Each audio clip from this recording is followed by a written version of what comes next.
Thank you, Chair. And before I was interrupted, Mr Mayor, I think I was asking you about the cost of borrowing post-Brexit, and I think you were saying that you were very concerned about the risk of the cost of borrowing going up due to creditworthiness downgrades after a no-deal Brexit. So, with the Conservatives taking the UK towards a no-deal Brexit, we still have to invest in vital capital projects like new homes, transport infrastructure, equipment for the fire brigade and police, and so on.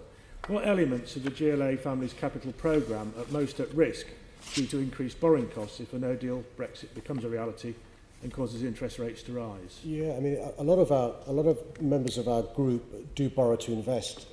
TfL borrows from the European Investment Bank.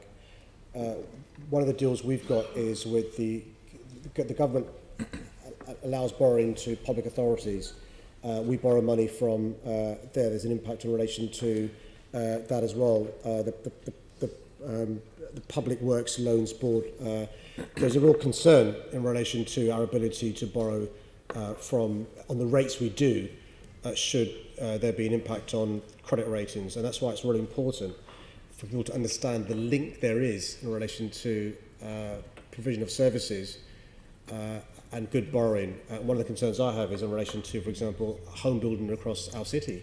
You'll be aware that many of the providers of genuinely affordable homes borrow to invest, notwithstanding the private developers as well. It's all linked, and that's one of the reasons why I think it's really important that we work towards persuading colleagues in Parliament to make sure we don't leave the EU in March 29th without any deal whatsoever. Well, thank you for that. And you mentioned the European Investment Bank, and as you say, Transport for London has funded capital projects through loans from the EIB. What will be the impact of losing access to the EIB post-Brexit, and how will you mitigate against it? Well, one of the criticisms you'll be aware that's been levied against me is trying to mitigate against the things you're talking about, and I don't apologise for trying to get a plan in place to avoid that possibility happening. One of the things that Fiona's doing as chair of the London Resilience Forum is to share experience with London councils, but also with utility companies and emergency services about what we do going forward in relation to an inability to borrow at the good rates we do now.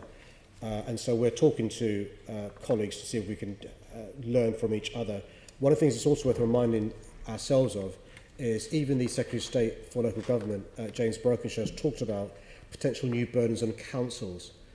So not simply concerns around borrowing, but additional burdens there'll be on councils and maybe the GLA, TfL and others as a consequence of not being able to go to previous streams of funding in terms of borrowing to invest. Thank you.